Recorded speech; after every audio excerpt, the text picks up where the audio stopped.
I've got the third period of Dallas and Calgary on in the background as I'm recording this audio, and I want to apologize first and foremost because I did not watch a single second of Game 7. I was on a quest to find a hockey stick that has a plastic blade for drop-in at the community center because that's kind of what they were requiring. I found the stick, I went to the community center, did the drop-in, we lost. It was a few big blowout games, but I still got 2 goals and an assist, so I'm pretty proud about that. But when we finished up and we were all just, wiping ourselves down, changing, and everything, I asked one of my buddies, hey, what's the score of the Penguins game? What is the series finale result? And they were like, hey, New York won. New York pulls it off in overtime. Guess what? The series starts in OT in Game 1. It ends in OT in Game number 7. The fact that we even saw a Game 7 in and of itself is a pretty big sign.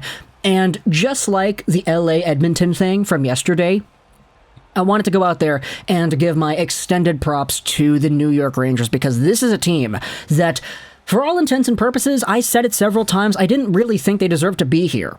They had a good goalie, and he's kind of the reason why they won so many games, but when it comes to their depth, the caliber of their talent, sure, they've got Zibanejad, they've got Panarin, they've got Adam Fox, but aside from that, Chris Kreider isn't a 50-goal guy, even though he scored 50 goals. The entire collective body of the Pittsburgh Penguins forward core, I thought, a lot deeper than the New York Rangers. Same could be said about their defense. When you have Nemeth and Braun going out there playing minutes and doing the things that they're doing for New York, it really gets you thinking, okay, this Igor Shesterkin guy is really bailing out the team when you realize they finished as well in the regular season as they did.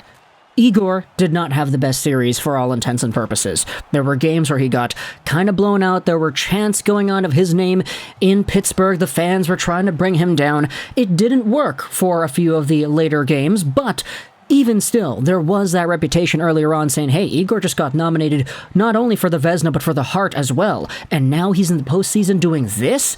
Gosh darn it, man, the guy was overdue for a game where he takes the glory. And even though in this one, he allows 3 goals and it goes to overtime, the fact is he's going out with all the glory on top here in this one. Another guy that actually had himself a game was Artemi Panarin, and many people will be quick to point out that Panarin did not have the best game. The guy was fumbling the puck here and there. He was really not great. There are some moments in Panarin's career where he has these stretches where he just tries to make too many drop passes, it leads to too many turnovers, and it goes back the other way. Panarin is a guy that's really high risk, high reward, because when he gets in those little slumps, it could really lead to you pulling your hair out saying, Panarin, what are you doing? Just make the simple play. Don't drop it back. You gave it right to the opponent.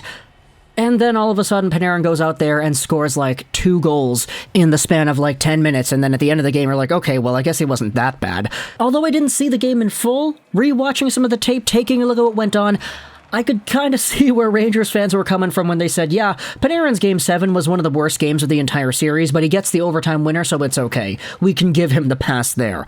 But ultimately, it is indeed the Rangers who take things out 4-3 in the series, 4-3 in the game. This was the game where the Rangers had the biggest task in front of them. Rickard Rakell, he's back.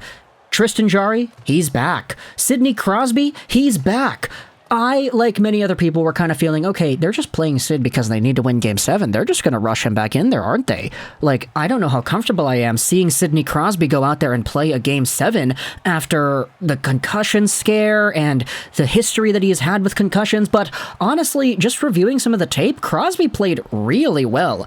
He's the surgeon for a reason because everything he does is so precise. Well, that precision, those layers of finesse and technicality, they were all there in Sid's game tonight.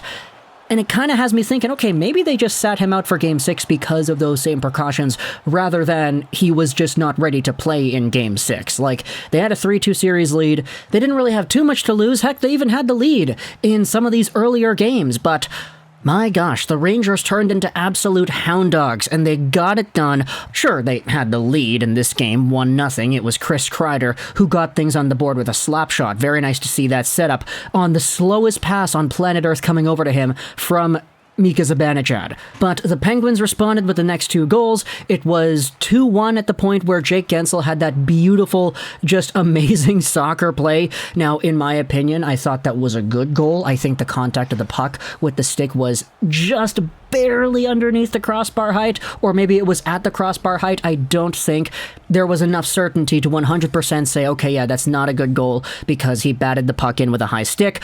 I could understand, though, why some people are definitely saying, yeah, no, I wanted that to be overturned. But I guess if you're a Rangers fan, it doesn't really matter because you won the game anyway. It's just, if you guys had lost in regulation 3-2 or whatever, yeah, you would have been a lot more pissed off about that, wouldn't you have been? But either way, 2-1 is the score. K'Andre Miller gets himself a goal to give the Rangers the tie once again. Good on him for getting his first of the series in Game 7. It's a shot that goes through, it bounces off a guy in front, and it goes past the goaltender, Tristan Jarry, the main guy, by the way.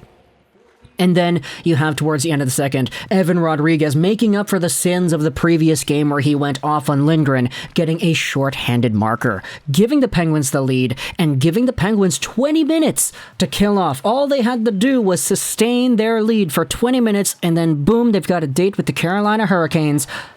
But then you have Alexis Lafreniere, who with 5 minutes left pulls off Marcus Pettersson's helmet and forces the guy to go off on a line change. Sidney Crosby was whining about this rule in the media after the game, saying that dumb rule is the reason why we gave up the lead.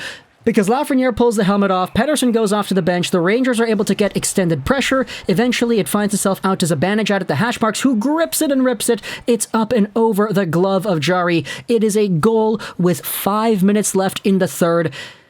And Andrew Kopp gets his second assist of the game. Good on him, right? Amazing pickup from the Winnipeg Jets, eh? I also gave a shout-out to K'Andre Miller, right, about his goal. Well, big shout-out to him for drawing the penalty in overtime, which eventually led to the Artemi Panarin chance. Fox goes over to Panarin, he grips it, he rips it, he scores it. Again, it wasn't a game where Panarin was really, at his best. He was making a few dumb plays here and there. He didn't really have the most cohesive ability to get pucks on goal and everything. It wasn't really the best game for Panarin, but hey, he goes out there and gets the overtime winner, sends the Rangers to the second round for the first time since 2017. And realistically, nobody cares if Panarin didn't have a great game. He came alive when he needed to, and he sent the Rangers over to the second round. This was a series that I think the Rangers just absolutely deserved more because they wanted it more. Also, I hedonistically had New York winning against Pittsburgh in my bracket in 7, actually, so there you go. I was really interested in seeing this result be the one on paper. It's just the fact that it went down in overtime makes it even more spectacular.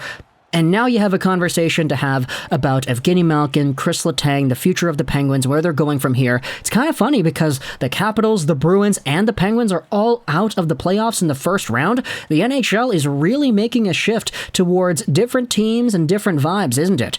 I can't even try to imagine how ecstatic Rangers fans are right now to have come back from a 3-1 series deficit and win pretty convincing hockey in games 5 and 6, only to cap it off with an amazing overtime performance in Game 7 after the Penguins added all this depth and star power to their lineup in Crosby and Raquel and Jarry, etc. So, talk in the comments all your thoughts about the New York Rangers taking things over and winning against Pittsburgh. It is a 7-game series, and it is that overtime winner by Artemi Panarin that gets it ultimately done. I hope you enjoyed this Trolls 99. I'm happy for you, Rangers fans. Talk in the comments on your thoughts, and bye.